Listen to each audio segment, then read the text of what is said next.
Día, nosotros somos estudiantes de la Universidad Politécnica de Baja California.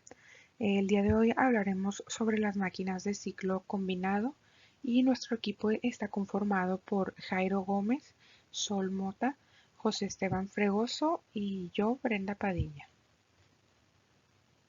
Como introducción, entrando en la búsqueda de un mejor rendimiento y una eficiencia térmica mayor, se han originado bastantes modificaciones muy innovadoras dentro de las plantas de potencia, y con estas modificaciones es como se llegó al tipo de ciclo combinado, el cual analizaremos a continuación.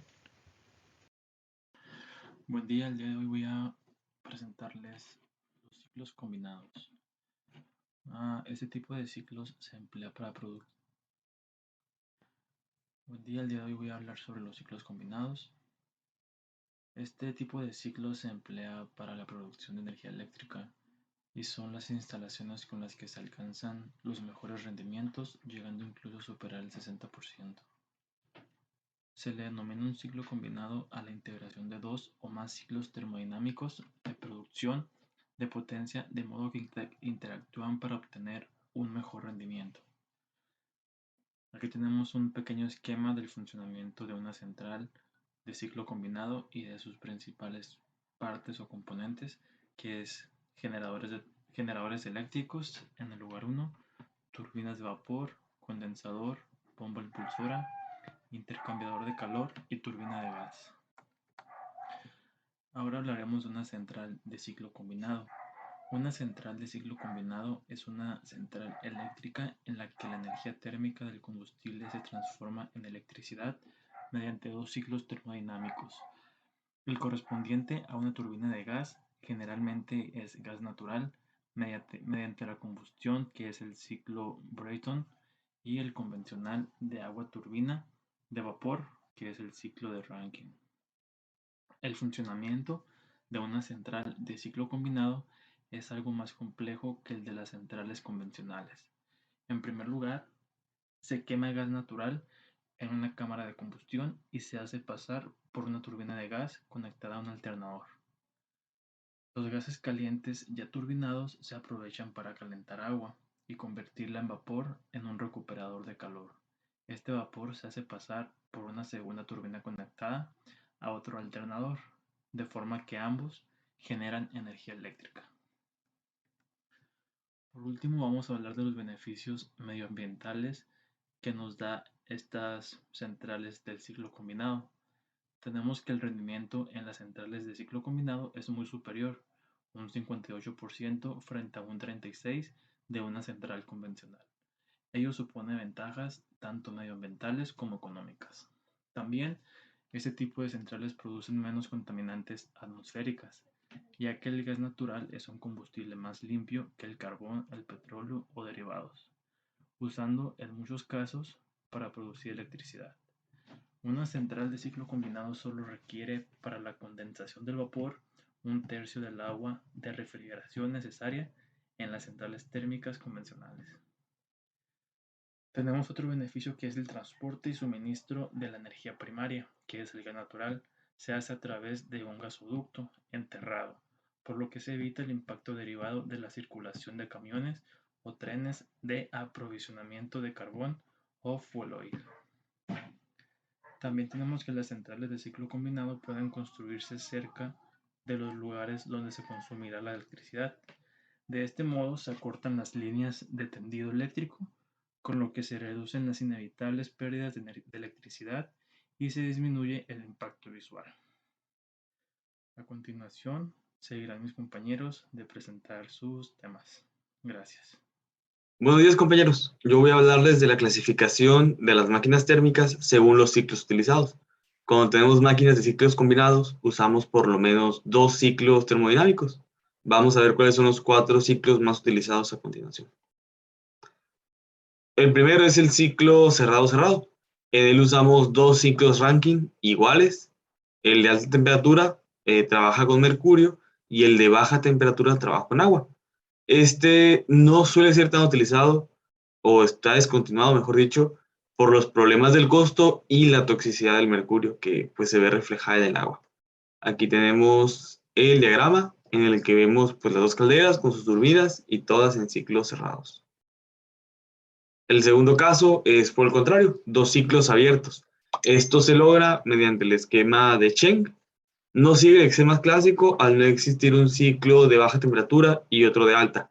Se usa poco, aunque se obtienen resultados altos. Se usa poco debido a las complicaciones que suele haber con la presión, al no haber un ciclo de temperatura alta y otro de temperatura baja.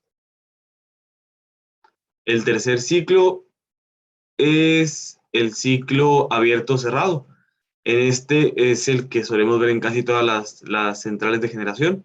Se obtienen rendimientos muy altos, como ya se mencionó, siendo prácticamente el único en uso.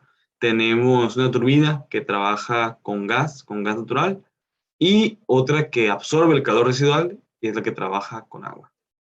Y por último tenemos los ciclos triples.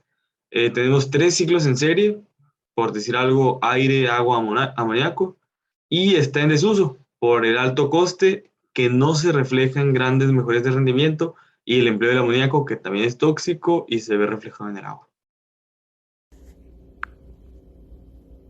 Hola, buenas tardes, mi nombre es Sol y yo les voy a hablar de las características de las turbinas de gas. Pues se dice que la turbina de gas es uno de los componentes más importantes del ciclo combinado y de su diseño. Y aquí tenemos, pues principalmente podemos decir que la turbina de gas es el ciclo de alta temperatura y al que se le va a aportar todo el combustible como fuente de calor. En su integración dentro del ciclo combinado se encarga de la producción de la mayor parte de la potencia y de ceder a la caldera los gases de combustión a una temperatura lo suficientemente elevada como para producir vapor. Y pues aquí en el esquema de la central térmica de ciclo combinado podemos ver cómo es su funcionamiento. Primeramente el gas combustible se mezcla con aire a presión produciendo la combustión y haciendo girar la turbina de gas. Seguido de esto, el calor de la combustión se convierte el agua en vapor. Después el vapor a presión hace girar las palas de la turbina de vapor. Seguido de todo esto, la energía mecánica producida por las turbinas se convierte en energía eléctrica en el generador, que son los que podemos observar aquí. Y estos pues llevan a la red la energía eléctrica. Y pues por último, el vapor se enfría y se convierte en agua para empezar un nuevo proceso de producción de vapor. Y pues aquí lo vemos en el condensador, como entra agua fría, sale agua caliente. Y pues muy importante, la caldera de recuperación de calor. Este es el elemento que sirve de nexo entre el ciclo de gas y el de vapor. En ella se introducen los gases de escape de la turbina de gas para que se dan calor al agua de ciclo de vapor. Para que este ciclo de vapor realice una buena conversión de calor en potencia, es necesario que dichos gases de escape tengan una temperatura alta.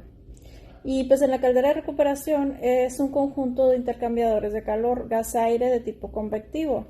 También, a diferencia de la turbina de gas y de la de vapor, se diseña específicamente para cada ciclo la caldera de recuperación.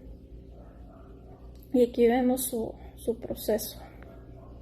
Y esta es una tabla para hablar de los valores típicos de los parámetros de diseño de una caldera de ciclo combinado. Y pues aquí tenemos que se usan los pitch points, approach points y temperatura del vapor, y aquí podemos ver sus parámetros. Y tenemos los componentes de la caldera de recuperación de calor. Los componentes de la caldera de recuperación de calor. Los principales componentes son los economizadores, y pues este recibe el agua de alimentación y eleva su temperatura hasta un valor cercano al de saturación.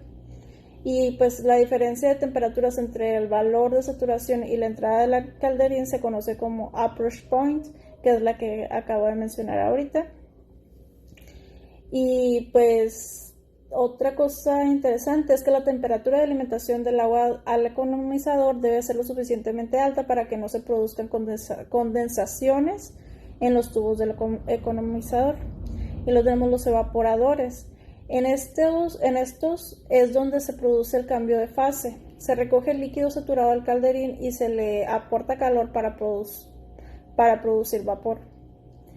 Y después tenemos el sobrecalentador, que recoge el vapor saturado del calderín y eleva su temperatura hasta las condiciones deseadas.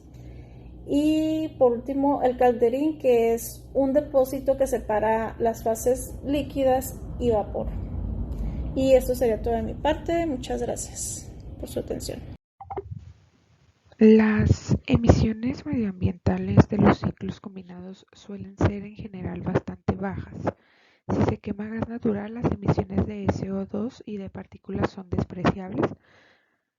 Las emisiones finales de NOx procedentes de la turbina de gas son bajas, de 10 entre 70 ppm, y esto depende del diseño de los combustores, el sistema de combustión suplementaria que se haya utilizado, y de igual manera tenemos mejoras dentro de la eficiencia térmica y en bajas emisiones medioambientales. Los beneficios de la planta de un ciclo combinado son la construcción, el montaje y la entrega de la turbina de gas. La turbina de gas se utiliza para una rápida puesta en servicio y para atender horas puntas de demanda.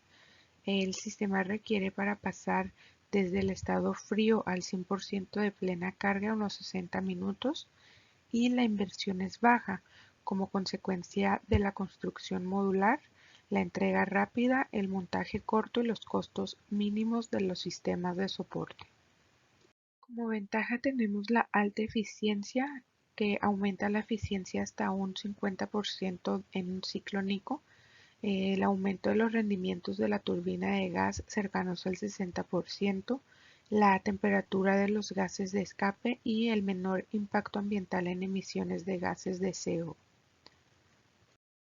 Como desventaja se recurre a aproximaciones en las curvas de costos, rampas y tiempos mínimos que pueden llevar a soluciones no óptimas.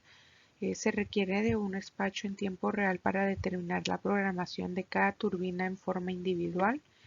Se agregan otras características que implican aumentar el diagrama de espacio en estados y por ende aumenta considerablemente el número de variables en el modelo, y el modelamiento de las transiciones requieren de un tratamiento especial. Por último, comparando las máquinas de un ciclo combinado con otro tipo de máquinas, podemos observar que tienen la misma confiabilidad y son muy eficientes, pero sus costos de inversión y de operación, así como sus emisiones contaminantes al medio ambiente, son mucho menores que las anteriores.